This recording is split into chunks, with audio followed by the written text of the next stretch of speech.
Assalamualaikum warahmatullahi wabarakatuh. Baiklah, saya Poppy Putri Melda 18010021 akan mempresentasikan proposal penelitian saya, yaitu analisis kesulitan belajar siswa dalam memahami konsep biologi pada konsep materi sistem regulasi manusia, studi kasus di SMAN 19 Sungai Lasi. Baiklah, selanjutnya bab 1 yaitu ada pendahuluan, di mana pada pendahuluan itu terdapat latar belakang. Pendidikan memegang peranan penting dalam mencerdaskan generasi penerus bangsa. Melalui pendidikan, suatu bangsa akan menjadi berkarakter dan memiliki daya saing yang kuat dari bangsa-bangsa yang lainnya. Pendidikan juga akan membentuk bagaimana para penerus bangsa di masa depan akan bertindak. Pendidikan merupakan tombak yang sangat penting untuk mempersiapkan sumber daya manusia yang handal, sedangkan guru merupakan ujung tombak dari pendidikan tersebut. Pendidikan merupakan usaha sadar dan bertujuan untuk mengembangkan kualitas manusia sebagai suatu kegiatan yang sadar akan tujuan.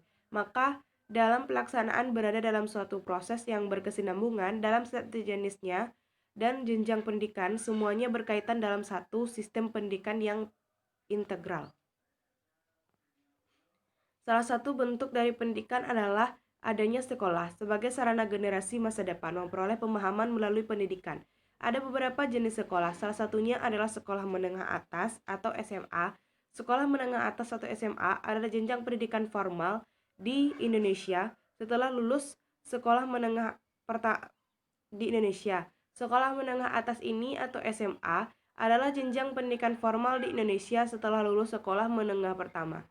Sekolah menengah atas ditempuh dalam waktu 3 tahun mulai dari kelas 10 sampai dengan kelas 12. Keberhasilan proses pendidikan di SMA tidak dapat dipisahkan dari berbagai unsur yang mempengaruhinya, seperti tujuan pendidikan, peserta didik, pendidik, proses pembelajaran, kurikulum, sarana prasarana pembelajaran, waktu pembelajaran, maupun lingkungan. Unsur-unsur tersebut merupakan suatu kesatuan yang tidak dapat dipisahkan, sehingga setiap unsur harus berperan seoptimal mungkin untuk menghasilkan pendidikan yang berkualitas. Belajar merupakan proses dasar dari perkembangan hidup manusia. Dengan belajar, manusia melakukan perubahan-perubahan kualitatif individu, sehingga tingkah lakunya berkembang. Semua aktivitas dan prestasi hidup manusia tidak lain adalah hasil dari belajar. Belajar itu bukan sekedar pengalaman, akan tetapi belajar adalah suatu proses dan bukan suatu hasil. Karena itu, belajar berlangsung secara aktif dan integratif, dengan menggunakan berbagai bentuk perbuatan untuk mencapai satu tujuan. Pendidikan memang sangat diperlukan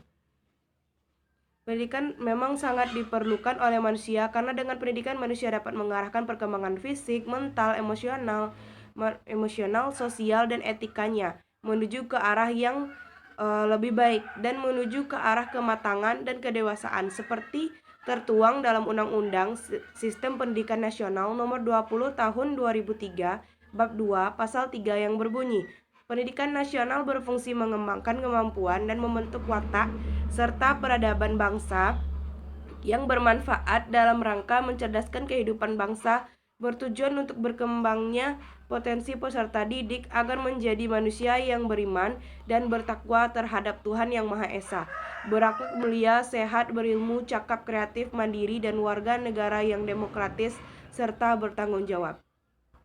Penguasaan konsep-konsep biologi akan mampu membentuk sikap positif terhadap biologi pada kelas-kelas awal, yaitu kelas 11 di SMAN. Sikap positif terhadap biologi ini merupakan prasyarat keberhasilan belajar biologi dan meningkatnya minat siswa terhadap biologi pada kelas-kelas selanjutnya. Dengan kata lain, jika penguasa konsep-konsep dan prinsip-prinsip biologi di kelas-kelas awal sangat rendah, disertai dengan sikap negatif terhadap pembelajaran biologi, sulit diharapkan siswa akan berhasil dengan baik dalam pembelajaran biologi di kelas-kelas selanjutnya. Berdasarkan hasil observasi dan pengamatan penulis, masih banyak di antara siswa tersebut yang mendapat nilai rendah yang masih jauh berada di bawah kriteria ketuntasan minimal atau KKM. Berdasarkan ketetapan atau patokan yang diambil oleh guru mata pelajaran biologi di sekolah tersebut, yaitu sebesar 6,5.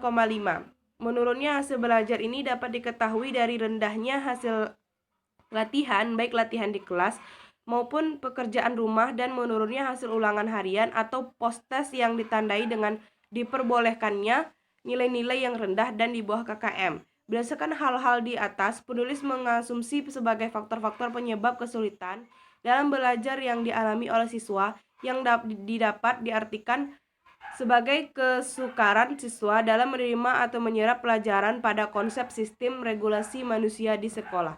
Berdasarkan penerapan di atas, penulis sangat tertarik untuk melakukan penelitian lebih lanjut mengenai kesulitan belajar siswa kelas 11 dalam memahami konsep sistem regulasi manusia. Oleh karena itu, penulis mengangkat penelitian ini dengan judul Analisis Kesulitan Belajar Siswa dalam Memahami Konsep Biologi pada Konsep Materi Sistem Regulasi Manusia. Studi kasus di SMAN 19 Kota Sulawesi. Selanjutnya itu adalah identifikasi masalah. Berdasarkan uraian latar belakang tersebut dapat diidentifikasi beberapa permasalahan yang muncul, yaitu yang pertama, materi konsep sistem regulasi manusia lebih sulit dibandingkan materi yang lain. Yang kedua, kurang tertariknya peserta didik terhadap mata pelajaran biologi yang mengakibatkan mereka menjadi pasif dan kurang mandiri dalam pembelajaran. Yang ketiga, nilai siswa di bawah KKM. Yang keempat, siswa mengalami kesulitan dalam memahami istilah-istilah biologi dalam bahasa ilmiah. Selanjutnya yaitu adalah batasan masalah. Berdasarkan identifikasi masalah tersebut, maka perlu dilakukan batasan terhadap masalah yang menjadi ruang lingkup dalam penelitian ini. Adapun batasan masalah dalam penelitian ini difokuskan pada: pertama, analisis kesulitan belajar yang dialami siswa dalam memahami konsep materi sistem regulasi manusia pada pembelajaran biologi kelas 11 IPA 2 di SMAN 19 Kota Sulawesi. Yang kedua, kesulitan siswa dalam belajar mengakibatkan terjadinya penurunan nilai hasil belajar siswa di bawah nilai KKM. Yang ketiga, faktor kesulitan belajar dibatasi pada aspek minat belajar siswa dan pemahaman bahasa ilmiah. Selanjutnya yaitu adalah rumusan masalah. Berdasarkan batasan masalah di atas, maka dapat dirumuskan rumusan masalah yaitu sebagai berikut. Bagaimana tingkat kesulitan belajar siswa kelas 11 IPA 2 di SMAN 19 Kota Sulawesi dalam memahami konsep materi sistem regulasi manusia. Selanjutnya itu adalah tujuan penelitian. Berdasarkan rumusan masalah yang telah dikemukakan di atas, maka tujuan penelitian adalah untuk mengetahui tingkat kesulitan belajar siswa kelas 11 IPA 2 di SMAN 19 Kota Sulawesi dalam memahami konsep materi sistem regulasi manusia. Selanjutnya itu adalah manfaat penelitian. Penelitian di ini diharapkan dapat memberikan manfaat baik dari segi teoritisnya maupun praktis. Kita lihat dari segi manfaat teoritis, yaitu dapat dijadikan sumber informasi ilmiah mengenai faktor yang menyebabkan terjadinya kesulitan belajar kelas 11 IPA 2 di SMAN 19 Kota Sulawesi dalam memahami konsep materi sistem regulasi manusia, khususnya faktor aspek minat belajar siswa dan pemahaman bahasa ilmiah pada pembelajaran biologi. Yang kedua, dapat memberikan referensi sebagai pertimbangan dan peningkatan untuk penelitian selanjutnya terkait dengan kesulitan belajar siswa kelas 11 IPA 2 di SMAN 9 Kota Sulawesi dalam memahami konsep materi sistem regulasi manusia. Yang kedua, manfaat praktis, yaitu bagi peneliti sebagai sarana untuk mengembangkan daya berpikir dan penerapan ilmu yang didapat, sebagai sarana pembelajaran untuk meningkatkan kemampuan di bidang penelitian kependidikan dan menambah pengetahuan tentang cara menganalisis suatu permasalahan, terutama dalam bidang kependidikan. Selanjutnya itu adalah bagi guru. Guru dapat dijadikan sebagai acuan dalam penanganan kasus kesulitan belajar siswa dalam pembelajaran, khususnya pada pembelajaran biologi. Yang ketiga itu ada bagi pemerintah. Hasil penelitian ini diharapkan dapat dimanfaatkan oleh pemerintah sebagai informasi dan dijadikan sebagai bakal atau bahan pertimbangan bagi para pengambil kebijakan di bidang pendidikan terkait dengan masalah-masalah mengenai kesulitan belajar siswa dalam suatu pembelajaran, khususnya itu adalah pembelajaran biologi, gunanya sebagai acuan dalam mengembangkan kualitas dan mutu pendidikan. Selanjutnya itu ada bab 2 yaitu kajian pustaka, di mana pada bab 2 kajian pustaka ini yang dikaji itu adalah pertama, belajar dan pembelajaran. Pertama, belajar. Berbicara mengenai pendidikan untuk mencapai tujuan pendidikan itu sendiri tidak akan terlepas dari bagaimana peserta didik itu memperoleh pengetahuan. Salah satu aktivitas dalam pendidikan yang menjadi dasar peserta didik dalam meningkatkan pengetahuannya adalah belajar.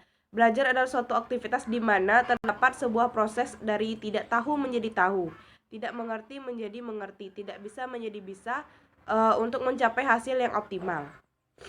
Dan pendapat lain mengemukakan bahwa sebuah proses yang kompleks yang di dalamnya terkandung beberapa aspek, diantaranya yaitu bertambahnya jumlah pengetahuan, adanya kemampuan meningkat dan mereproduksi pada penerapan pengetahuan, menyimpulkan makna, penafsiran, dan mengaitkan dengan realitas, dan adanya perubahan sebagai pribadi merupakan kegiatan belajar.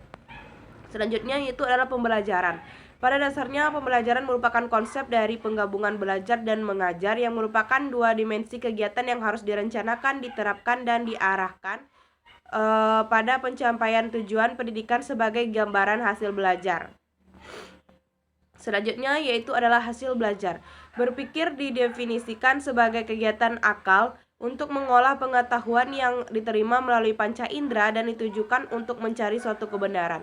Berpikir juga merupakan penggunaan otak secara sadar untuk mencari sebab, berdebat, mempertimbangkan, memperkirakan, dan merefleksikan suatu subjek.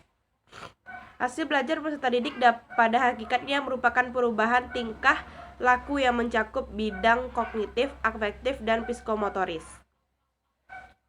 Sebagai hasil belajar IPA dikelompokkan berdasarkan hakikat IPA itu sendiri, yaitu sebagai produk dan proses. Pernyataan ini diperkuat pula oleh Hungerford yang menyatakan bahwa IPA terbagi atas dua, yaitu the instigation process, seperti mengamati, mengklasifikasi, mengukur, menyimpulkan. Yang kedua komunikasi dan komunikasi. Yang kedua itu adalah the knowledge atau produk, seperti fakta, konsep, prinsip, hukum, dan teori IPA. Selanjutnya ada karakteristik pembelajaran biologi. Dan selanjutnya ada kesulitan belajar. Dan berikutnya yaitu adalah kerangka berpikir. Pada pelaksanaan pembelajaran biologi di kelas, guru masih menggunakan model konvensional, di mana menggunakan model ceramah, dan guru dominan dalam proses pembelajaran. Dengan model konvensional atau ceramah membuat kurangnya partisipasi peserta didik dalam kegiatan pembelajaran. Kegiatan pembelajaran tidak memberi kesempatan kepada peserta didik untuk mengembangkan kemampuannya. Peserta didik cenderung pasif dan kurang mandiri, dan peserta didik belum terlibat secara cenderung aktif untuk menemukan sendiri konsep atau materi pembelajaran. Berdasarkan permasalahan yang dikemukakan, peneliti mengidentifikasi masalah untuk menemukan alternatif solusi yang dapat dilakukan. Adapun kerangka pikir penelitian ini digambarkan pada kerangka pikir berikut. Selanjutnya yaitu ada bab 3 atau metode penelitian. Yang pertama itu ada tujuan penelitian. Penelitian ini bertujuan untuk mengetahui kesulitan yang dialami siswa dalam belajar biologi pada konsep materi sistem regulasi manusia dan faktor-faktor apa saja yang menyebabkannya. Yang kedua yaitu tempat dan waktu penelitian. Penelitian ini dilaksanakan pada tanggal 3 November 2020. Penelitian ini bertempat di SMAN 190 Sungalasi. Yang ketiga itu adalah metodologi penelitian. Metode penelitian dalam penelitian ini adalah metode deskriptif, yaitu pencarian fakta dengan interpretasi yang tepat. Dengan penelitian deskriptif studi kasus ini, penulis mengumumkakan atas atau menjelaskan variabel yang telah diteliti melalui data-data yang diambil dari penelitian, kemudian dianalisis dan diambil suatu kesimpulan sebagai hasil penelitian. Selanjutnya adalah populasi dan sampel. Populasi dalam penelitian ini adalah seluruh siswa kelas 11 SMAN 190 Sungalasi tahun ajaran 2020-2021 yang terjadi dari 6 kelas yang berjumlah 114 orang peserta didik.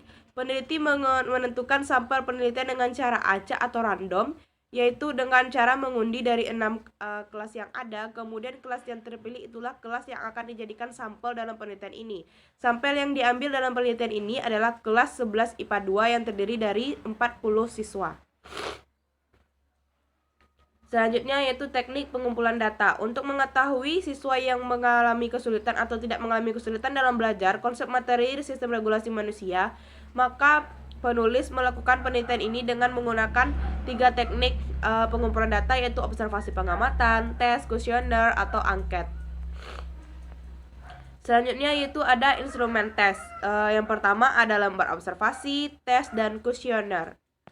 Kalibrasi instrumen. Untuk menguji kualitas soal tes dan instrumen penelitian dilakukan uji coba pekerjaan instrumen tes oleh 50 siswa di luar populasi dan sampel penelitian. Kalibrasi instrumen dilakukan untuk mengetahui kualitas soal instrumen tes. Adapun kalibrasi instrumen ini dengan menggunakan validitas butir soal, reliabilitas tingkat kesukaran, dan daya pembeda.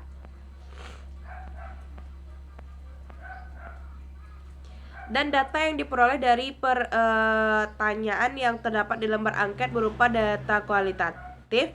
Agar data tersebut dapat diukur, maka dibedakan transformasi dari data kualitatif menjadi data kuantitatif dengan cara memberi skor pada setiap jawaban soal tersebut.